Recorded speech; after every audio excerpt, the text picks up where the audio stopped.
ಎಲ್ರಿಗೂ ನಮಸ್ಕಾರ. ಗೆಳತಿ ಯೂಟ್ಯೂಬ್ ಚಾನಲ್ಗೆ ಮತ್ತೊಮ್ಮೆ ಸ್ವಾಗತ. ಬನ್ನಿ ಸ್ನೇಹಿತರೆ, ಇನ್ನೇನು ಸಂಕ್ರಾಂತಿ ಹಬ್ಬ ಬಂದೇ ಬಿಡ್ತು. ಎಷ್ಟೆಲ್ಲ ತಯಾರಿ ಮಾಡ್ಕೋಬೇಕು ಅಲ್ವಾ. ಮನೆ ಕ್ಲೀನ್ ಮಾಡಬೇಕು, ಹಬ್ಬಕ್ಕೆ ಬೇಕಾಗಿರುವಂಥ ಸಾಮಗ್ರಿಗಳನ್ನೆಲ್ಲ ಖರೀದಿ ಮಾಡಬೇಕು, ಹೊಸ ಬಟ್ಟೆ ತೊಗೋಬೇಕು. ಹಾಗಾಗಿ ತುಂಬ ಜನ ಮನೆ ಯಾವತ್ತು ಕ್ಲೀನ್ ಮಾಡ್ಕೋಬೋದು, ದೇವ್ರ ಮನೆ ಯಾವತ್ತು ಕ್ಲೀನ್ ಮಾಡ್ಕೋಬೇಕು. ಯಾಕಂದರೆ ಕೆಲವರು ಹೆಣ್ಮಕ್ಳಿಗೆ ಪೀರಿಯಡ್ಸ್ ಡೇಟ್ ಬೇರೆ ಇರುತ್ತೆ. ಹಾಗಾಗಿ ಎಷ್ಟು ದಿನಕ್ಕೆ ಮಾಡ್ಕೋಬಹುದು, ಅಂದರೆ ಎಷ್ಟು ದಿನ ಮುಂಚಿತವಾಗಿ ಮಾಡ್ಕೋಬಹುದು ಅಂತೆಲ್ಲ ಪ್ರಶ್ನೆ ಕೇಳಿದ್ದೀರಾ. ಹಾಗೆ ಭೋಗಿ ಹಬ್ಬನ ಆಚರಣೆ ಮಾಡುವಂಥವ್ರು, ಏಕಾದಶಿ ಇದೆ, ಹಬ್ಬ ಯಾವತ್ತು, ಯಾವ ಸಮಯ, ಪ್ರತಿಯೊಂದನ್ನು ಕೂಡ ವಿವರವಾಗಿ ಈ ವಿಡಿಯೋದಲ್ಲಿ ತಿಳಿಸ್ಕೊಡ್ತಾ ಇದ್ದೀನಿ. ಹಬ್ಬಕ್ಕೆ ಯಾವ ರೀತಿ ತಯಾರಿ ಮಾಡ್ಕೋಬೇಕು, ಯಾವ ದಿನ ಮನೆ ಕ್ಲೀನ್ ಮಾಡ್ಕೋಬೇಕು, ಪ್ರತಿಯೊಂದನ್ನು ಕೂಡ ತಿಳಿಸ್ಕೊಡ್ತಾ ಇದ್ದೀನಿ. ವಿಡಿಯೋನ ಸ್ಕಿಪ್ ಮಾಡದೆ ಕೊನೆ ತನಕ ನೋಡಿ. ಇದೇ ಜನವರಿ 15ನೇ ತಾರೀಕು ಮಕರ ಸಂಕ್ರಾಂತಿ ಹಬ್ಬ. ಬೆಳಗ್ಗೆ 6:50ರಿಂದ 10 ಗಂಟೆ 10 ನಿಮಿಷದ ತನಕ ಉತ್ತರಾಯಣ ಪುಣ್ಯಕಾಲ ಇರುತ್ತೆ. ಹಾಗಾಗಿ ಈ ಸಮಯದಲ್ಲಿ ಸ್ನಾನ ಮಾಡೋದು, ತರ್ಪಣ ಬಿಡೋದು ತುಂಬಾ ಒಳ್ಳೆಯದು. ಪಿತೃಪಕ್ಷದಲ್ಲಿ ಮಹಾಲಯ ಅಮಾವಾಸ್ಯೆ ದಿನ ಕಾರಣಾಂತರಗಳಿಂದ ಯಾರಾದರೂ ತರ್ಪಣ ಬಿಡೋದು ಮಿಸ್ ಆಗಿದ್ರೆ, ಮಾಡೋಕ್ಕಾಗಿಲ್ಲ ಅಂದರೆ, ಅಥವಾ ಈಗ ಯಾರಾದರೂ ಪಿತೃದೋಷ ನಿವಾರಣೆಗೆ ತರ್ಪಣ ಬಿಡಬೇಕು ಅಂತ ಅಂದ್ಕೊಂಡಿದ್ರೆ ಇವತ್ತಿನ ದಿನ ಈ ಸಮಯದಲ್ಲಿ ತರ್ಪಣ ಬಿಡ್ಬೋದು. ಸೂರ್ಯ ಮಕರ ರಾಶಿಯನ್ನು ಪ್ರವೇಶ ಮಾಡುವಂಥ ದಿನ, ಉತ್ತರಾಯಣದ ಪುಣ್ಯಕಾಲ ಆರಂಭ ಆಗುವಂಥ ದಿನ. ಉತ್ತರಾಯಣ ಪುಣ್ಯಕಾಲ ಅಂದರೆ ದೇವತೆಗಳಿಗೆ ಹಗಲು ಅಂತ ಅರ್ಥ. ಅಂದರೆ ಈ ಸಮಯದಲ್ಲಿ ದೇವತೆಗಳು ಎಚ್ಚರವಾಗಿರ್ತಾರೆ, ಎಲ್ಲ ಶುಭ ಕಾರ್ಯಗಳು ಈಗಿನಿಂದ ಪ್ರಾರಂಭ ಆಗುತ್ತೆ ಅಂತ. ಅಲ್ಲದೆ ಇದೊಂದು ತಿಳ್ಕೊಳ್ಳಿ, ಈ ಸಮಯದಲ್ಲಿ ಮಾಡುವಂಥ ಯಾವುದೇ ಶುಭ ಕಾರ್ಯಗಳು ಒಳ್ಳೆ ರೀತಿನಲ್ಲಾಗುತ್ತೆ, ಹೆಚ್ಚಿನ ಫಲ ಸಿಗುತ್ತೆ ಅನ್ನುವಂಥ ನಂಬಿಕೆ. ದಕ್ಷಿಣಾಯನದಲ್ಲಿ ದೇವತೆಗಳಿಗೆ ಅದು ರಾತ್ರಿಯ ಸಮಯ, ಭಗವಂತ ಯೋಗ ನಿದ್ರೆಗೆ ಹೋಗಿರ್ತಾರೆ. ಹಾಗಾಗಿ ಆ ಸಮಯದಲ್ಲಿ ಸ್ವಲ್ಪ ಕಡಿಮೆನೆ ಶುಭ ಕಾರ್ಯಗಳೆಲ್ಲ ಸ್ವಲ್ಪ ಕಡಿಮೆ ಇರುತ್ತೆ. ಅಂದರೆ ಹಬ್ಬಗಳು ಜಾಸ್ತಿ, ದೇವತಾ ಕಾರ್ಯಗಳು ಇಂಥದ್ದೆಲ್ಲ ತುಂಬ ಹೆಚ್ಚಾಗಿರುತ್ತೆ. ನವರಾತ್ರಿ ಆಗಿರ್ಬೋದು, ಕಾರ್ತಿಕ ಮಾಸದ ಪೂಜೆ, ಧನುರ್ಮಾಸದ ಪೂಜೆ, ಹೀಗೆ ದೇವತಾ ಕಾರ್ಯಗಳೆಲ್ಲ ಹೆಚ್ಚಾಗಿರುತ್ತೆ, ಶುಭ ಕಾರ್ಯಗಳು ಸ್ವಲ್ಪ ಕಡಿಮೆನೇ ಇರುತ್ತೆ. ಈ ಉತ್ತರಾಯಣ ಪುಣ್ಯ ಕಾಲದಲ್ಲಿ ಶುಭ ಕಾರ್ಯಗಳೇ ಹೆಚ್ಚಾಗಿರುತ್ತೆ. ಮದುವೆ, ಮುಂಜಿ, ನಾಮಕರಣಗಳು, ಮತ್ತು ಹೊಸ ಮನೆ ಗೃಹ ಪ್ರವೇಶ, ಬಾಡಿಗೆ ಮನೆಗೆ ಹೋಗುವಂಥವ್ರು, ಹಾಲುಕ್ಸೋವಂಥದ್ದು ಎಲ್ಲ ಕೂಡ ಈ ಸಮಯದಲ್ಲಿ ಮಾಡ್ಕೊಳ್ಳಿ, ತುಂಬಾ ಒಳ್ಳೆಯದು. ಉತ್ತರಾಯಣ ಪುಣ್ಯಕಾಲದಲ್ಲಿ 6 ತಿಂಗಳು ಉತ್ತರಾಯಣ ಪುಣ್ಯಕಾಲ, ಇನ್ನು 6 ತಿಂಗಳು ದಕ್ಷಿಣಾಯನ ಇರುತ್ತೆ. ಹಾಗಾಗಿ ಈ ಸಮಯದಲ್ಲಿ ಮಾಡ್ಕೊಳ್ಳಿ, ತುಂಬಾ ಒಳ್ಳೆಯದು. ಹಾಗೆ ವೀವರ್ಸ್ ಒಬ್ಬರು ಸಿಂಪಲ್ ಆಗಿ ಗೃಹ ಪ್ರವೇಶಕ್ಕೆ ಯಾವ್ಯಾವ ರೀತಿ ನಾವು ಪ್ರಿಪರೇಷನ್ ಮಾಡ್ಕೋಬೇಕು, ಏನೆಲ್ಲ ನಾವು ತಯಾರಿ ಮಾಡಿ ಇಟ್ಕೋಬೇಕು, ಇದ್ರ ಬಗ್ಗೆ ಒಂದು ವಿಡಿಯೋ ಮಾಡಿ ಹೇಳಿ ಅಂತ ಹೇಳಿದ್ದೀರಾ. ಖಂಡಿತವಾಗ್ಲೂ ಮುಂದಿನ ವಿಡಿಯೋದಲ್ಲಿ ಇದ್ರ ಬಗ್ಗೆ ಸಂಪೂರ್ಣ ವಿವರವಾಗಿ ತಿಳಿಸ್ಕೊಡ್ತೀನಿ. ಜನವರಿ 15ನೇ ತಾರೀಕು ಗುರುವಾರ ಮಕರ ಸಂಕ್ರಾಂತಿ ಹಬ್ಬ. ಹಾಗಾಗಿ ಮನಿ ಕ್ಲೀನಿಂಗ್ ಯಾವಾಗ ಮಾಡ್ಕೋಬೇಕು ಅಂತಂದರೆ, ನೀವು ಪೀರಿಯಡ್ಸ್ ಡೇಟ್ ಮುಗಿದ ಮೇಲೆ ಕ್ಲೀನ್ ಮಾಡಿಕೊಂಡ್ರೆ ತುಂಬಾ ಒಳ್ಳೆಯದು.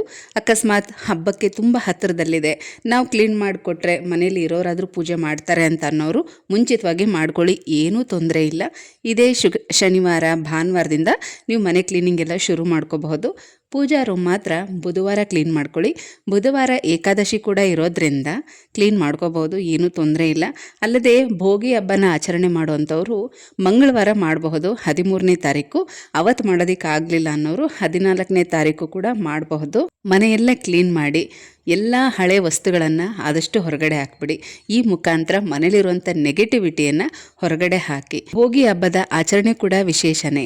ಧನುರ್ಮಾಸದ ಕೊನೆಯ ದಿನ, ಅಲ್ಲಿಗೆ ಧನುರ್ಮಾಸ ಸಮಾಪ್ತಿ ಆಗುತ್ತೆ. ಹಾಗಾಗಿ ಆ ದಿನ ಭೋಗಿ ಹಬ್ಬನ ಕೂಡ ಆಚರಣೆ ಮಾಡಲಾಗುತ್ತೆ. ಅಂದರೆ ಮನೆಯೆಲ್ಲ ಕ್ಲೀನ್ ಮಾಡಿ ಎಲ್ಲ ಹಳೆ ವಸ್ತುಗಳನ್ನು ಬೆಂಕಿಗೆ ಹಾಕುವಂಥದ್ದು. ಆ ಮುಖಾಂತರ ಮನೇಲಿರುವಂಥ ಕೆಟ್ಟದ್ದು, ನೆಗೆಟಿವಿಟಿ ಅನ್ನೋದೆಲ್ಲ ಕೂಡ ಬೆಂಕಿಯಲ್ಲಿ ಸುಟ್ಟು ಹೋಗಬೇಕು ಅನ್ನೋ ಒಂದು ಉದ್ದೇಶ. ಅದರ ಜೊತೆಗೆ ಧನುರ್ಮಾಸದ ಕೊನೆಯ ದಿನ ಮನೆಯಲ್ಲಿ ಧನುರ್ಮಾಸದ ಪೂಜೆ ಮಾಡೋರಾದರೂ ಆಗಿರಬಹುದು, ಅಥವಾ ದೇವಸ್ಥಾನಗಳಿಗೆ ಹೋಗಿ ಪೂಜೆ ಮಾಡುವಂಥವರಾದರೂ ಆಗಿರಬಹುದು. ಆ ದಿನ ಮನೆಯಲ್ಲಿ ಹೆಸರು ಬೇಳೆ ಪೊಂಗಲ್, ಈಗ ಹುಗ್ಗಿ ಅಂತ ದೇವಸ್ಥಾನದಲ್ಲಿ ನಮಗೇನು ಪ್ರಸಾದ ಕೊಡ್ತಾರಲ್ಲ, ಅದೇ ಥರ ಮನೆಯಲ್ಲೂ ಕೂಡ ಮಾಡಿ ದೇವರಿಗೆ ನೈವೇದ್ಯ ಮಾಡಬೇಕು. ತುಂಬ ಜನ ನಿಮ್ಮ ಧನುರ್ಮಾಸದ ಪೂಜೆ ಶುರು ಮಾಡುವಂಥ ಮೊದಲನೇ ದಿನ ನೀವು ಈ ನೈವೇದ್ಯ ಮಾಡಿ ಇಟ್ಟಿರ್ತೀರಲ್ವ, ಹಾಗೆ ಇದು ಧನುರ್ಮಾಸದ ಕೊನೆ ದಿನ ಅಂಥೇಳಿ ಅವತ್ತು ಕೂಡ ಈ ಹುಗ್ಗಿಯನ್ನು ನೈವೇದ್ಯ ಮಾಡಬೇಕು. ಆಮೇಲೆ ನೀವು ಹಬ್ಬಕ್ಕೆ ಪ್ರಿಪ್ರೇಷನ್ ಎಲ್ಲ ಮಾಡ್ಕೊಳ್ಳಿ. ಬುಧವಾರ 14ನೇ ತಾರೀಕು ಷಟ್ತಿಲ ಏಕಾದಶಿ, ಇದನ್ನು ಸರ್ವತ್ರ ಏಕಾದಶಿ ಅಂತ ಕೂಡ ಕರೀತಾರೆ. ಏಕಾದಶಿ ಆಚರಣೆ ಇರೋದ್ರಿಂದ ದೇವ್ರ ಮನೆ ಕ್ಲೀನ್ ಮಾಡ್ಬೋದಾ, ಕ್ಲೀನ್ ಮಾಡಲಿಲ್ಲ ಅಂತಂದರೆ ಮಾರನೇ ದಿನ ಗುರುವಾರ ಅವತ್ತಿನ ದಿನವೇ ನಾವು ಎಲ್ಲ ಕ್ಲೀನ್ ಮಾಡಿಕೊಂಡು ಪೂಜೆ ಮಾಡೋದಕ್ಕೆ ತುಂಬ ಲೇಟ್ ಆಗುತ್ತೆ. ಆದಷ್ಟು ಒಂದು ದಿನ ಮೊದಲೇ ನಾವು ಈ ರೀತಿ ಕ್ಲೀನಿಂಗ್ ಕೆಲಸ ಎಲ್ಲ ಮುಗಿಸ್ಕೊಂಡ್ರೆ ಒಳ್ಳೇದಲ್ವ. ಹಾಗಾಗಿ ಏಕಾದಶಿ ದಿನ ವಿಷ್ಣುವಿನ ಫೋಟೋ ಅಥವಾ ವಿಗ್ರಹ ಒಂದನ್ನು ದೇವ್ರ ಮನೆಯಲ್ಲಿ ಒಂದು ಮಣೆ ಮೇಲೆ ಇಟ್ಟು 2 ತುಪ್ಪದ ದೀಪನ ಹಚ್ಚಿ ಬಾಳೆಹಣ್ಣನ್ನು ನೈವೇದ್ಯಕ್ಕಿಟ್ಟು ಆ ದಿನ ತುಳಸಿ ಎಲ್ಲ ಹಾಕಿ ಪೂಜೆ ಮಾಡಿಕೊಂಡ್ರೆ ಸಾಕು. ಮಿಕ್ಕಿದ್ದೆಲ್ಲ ಕಂಪ್ಲೀಟಾಗಿ ಪೂಜಾ ಸಾಮಾನೆಲ್ಲ ತೆಗೆದುಬಿಡಿ.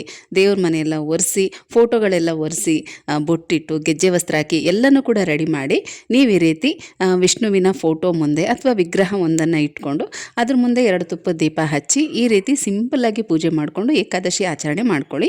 ಈ ಸಂಕ್ರಾಂತಿ ಹಬ್ಬದಲ್ಲಿ ಬ್ರಾಹ್ಮಿ ಮುಹೂರ್ತದಲ್ಲೇ ಪೂಜೆ ಮಾಡಬೇಕು ಅಂತೇನಿಲ್ಲ. ಸೂರ್ಯೋದಯ ಆದಮೇಲೆ ಸ್ನಾನ ಪೂಜೆ ಎಲ್ಲನೂ ಕೂಡ ಮಾಡಬಹುದು. ಹಾಗಾಗಿ ಈ ರೀತಿ ಮಾಡ್ಕೊಳ್ಳಿ. ನಿಮಗೆ ಏಕಾದಶಿ ಆಚರಣೆನೂ ಆಗುತ್ತೆ ಮತ್ತು ಹಬ್ಬಕ್ಕೆ ಪೂಜಾ ರೂಮ್ ಕ್ಲೀನಾಗೂ ಇರುತ್ತೆ.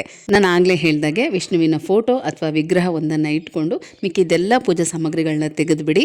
ಅದನ್ನೆಲ್ಲ ತೊಳೆದು ನೀವು ಎತ್ತಿಟ್ಕೊಳ್ಳಿ. ದೇವ್ರ ಮನೇಲಿ ಫೋಟೋ ಅಥವಾ ವಿಗ್ರಹದ ಮುಂದೆ 2 ತುಪ್ಪದ ದೀಪನ ಹಚ್ಚಿ ನೀವು ತುಳಸಿ ಹೂವು ಎಲ್ಲನೂ ಕೂಡ ಇಟ್ಟು ಬಾಳೆಹಣ್ಣಿಟ್ಟು ನೀವು ಏಕಾದಶಿ ಪೂಜೆನ ಮಾಡ್ಕೋಬಹುದು. ಮಾರನೇ ದಿನ ಗುರುವಾರ ಬೆಳಗ್ಗೆ 6:40 ನಂತರನೇ ನೀವು ಸ್ನಾನ ಮಾಡ್ಕೊಳ್ಳಿ. ಅದಕ್ಕೆ ಮುಂಚೆ ಮನೆಯೆಲ್ಲ ಒರೆಸಿ ಕ್ಲೀನ್ ಮಾಡಿ ಎಲ್ಲ ರೆಡಿ ಮಾಡಿ ಇಟ್ಕೊಳ್ಳಿ. ಆಮೇಲೆ ನೀವು ಸ್ನಾನ ಮಾಡಿಕೊಂಡು ಪೂಜೆಗೆ ತಯಾರಿ ಮಾಡ್ಕೊಳ್ಳಿ. ಸೂರ್ಯೋದಯ ಆದಮೇಲೆ ಪೂಜೆ ಮಾಡ್ಕೋಬಹುದು. 14ನೇ ತಾರೀಕು ಏಕಾದಶಿ, 15ನೇ ತಾರೀಕು ದ್ವಾದಶಿ ಇರುತ್ತೆ. ಸೂರ್ಯೋದಯ ಆದಮೇಲೆ ಪೂಜೆ ಮಾಡಬೇಕಾಗಿರೋದ್ರಿಂದ ನಿಧಾನವಾಗಿ ಈ ರೀತಿ ನಿಮ್ಮ ಕೆಲಸಗಳನ್ನೆಲ್ಲ ಮಾಡ್ಕೊಳ್ಳಿ. ಇನ್ನು ಸಂಕ್ರಾಂತಿ ಹಬ್ಬದ ವಿಶೇಷ ಅಂದ್ರೇ ಎಳ್ಳು ಬೆಲ್ಲ ಅಲ್ವಾ. ಸಾಧ್ಯವಾದವರೆಲ್ಲ ಮನೆಯಲ್ಲೇ ರೆಡಿ ಮಾಡಿ ಇಟ್ಕೊಳ್ತಾರೆ. ನೀವೊಂದು 5 ಜನಕ್ಕಾದರೂ ಆ ದಿನ ಕುಂಕುಮದ ಜೊತೆ ಎಳ್ಳು ಬೆಲ್ಲನ ಹಂಚಿ, ತುಂಬಾ ಒಳ್ಳೆಯದು. ಮತ್ತು ಮಕ್ಕಳಿಗೆ ದೃಷ್ಟಿ ತೆಗೆಯುವಂಥದ್ದು, ಗೋಪೂಜೆ ಮಾಡುವಂಥದ್ದು, ಗಾಳಿಪಟ ಹಾರಿಸುವಂಥದ್ದು ಈ ಸಂಕ್ರಾಂತಿ ಹಬ್ಬದ ವಿಶೇಷ ಆಗಿರುತ್ತೆ. ಪೀರಿಯಡ್ಸ್ ಡೇಟ್ ಇದೆ ಮತ್ತು ಏಕಾದಶಿ ಬೇರೆ ಇದೆ. ಯಾವ ದಿನ ನಾವು ಪೂಜಾ ರೂಮ್ ಕ್ಲೀನ್ ಮಾಡ್ಕೋಬಹುದು, ಎಷ್ಟು ದಿನ ಮೊದಲು ನಾವು ಮನೆಯೆಲ್ಲ ಕ್ಲೀನ್ ಮಾಡ್ಕೋಬೇಕು, ಯಾವ ರೀತಿ ಸಿದ್ಧತೆ ಮಾಡ್ಕೋಬೇಕು ಅಂತ ಪ್ರಶ್ನೆ ಕೇಳಿದ್ರಿ. ನಿಮ್ಮ ಪ್ರಶ್ನೆಗೆ ಉತ್ತರ ಸಿಕ್ಕಿದೆ ಅಂತ ಅಂದ್ಕೊಂಡಿದ್ದೀನಿ. ಆದಷ್ಟು ಶನಿವಾರದಿಂದನೇ ಮನೆ ಕ್ಲೀನಿಂಗ್ ಎಲ್ಲ ಶುರು ಮಾಡ್ಕೊಳ್ಳಿ. ಹಳೆ ವಸ್ತುಗಳನ್ನೆಲ್ಲ ತೆಗೆದು ಹೊರಗಡೆ ಹಾಕಿ, ಹಾಗೆಯೇ ಪೀರಿಯಡ್ಸ್ ಡೇಟ್ ಏನಾದರೂ ಇರುವಂಥವ್ರು ಮುಂಚಿತವಾಗಿಯೇ ಪೂಜಾ ರೂಮ್ ಎಲ್ಲ ಕ್ಲೀನ್ ಮಾಡಿ ಇಟ್ಬಿಡಿ. ನೀವು ಡೇಟ್ ಆದರೂ ಮನೇಲಿರೋರಾದ್ರೂ ಆ ದಿನ ಪೂಜೆ ಎಲ್ಲ ಮಾಡ್ಕೊಳ್ತಾರೆ. ಸಂಕ್ರಾಂತಿ ಹಬ್ಬದ ಆಚರಣೆ ಬಗ್ಗೆ ಇನ್ನಷ್ಟು ಮಾಹಿತಿ ಜೊತೆಗೆ ಮುಂದಿನ ವಿಡಿಯೋದಲ್ಲಿ ಮತ್ತೆ ಸಿಗ್ತೀನಿ. ಹೋಗ್ಬರ್ಲಾ?